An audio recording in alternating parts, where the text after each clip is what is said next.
বর্তমান বিজ্ঞানী সেটা গবেষণা করে বের করেছেন যে বিড়ালের ভিতরে এমন কিছু ব্যাকটেরিয়া আছে যে ব্যাকটেরিয়াগুলো মানুষের নেগেটিভ এনার্জিগুলো শোষণ করে নেয়। সুবহানাল্লাহ বলেন।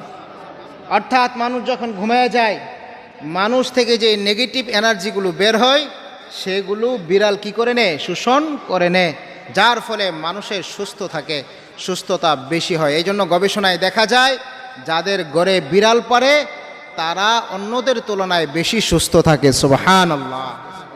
যেই ঘরে বিড়াল থাকবে সেই ঘরে জিনের উৎপত্তি থাকবে না। কথাটা কি বুঝতে পেরেছেন? বিড়ালের আরেকটা উপকারী হলো, যে ব্যক্তি বিড়াল লালন পালন করবে তার একাকিত্ব দূর হয়ে যাবে, কারণ বিড়াল এমন একটা প্রাণী যে মানুষের সাথে খেলাধুলা করে। সুবহানাল্লাহ।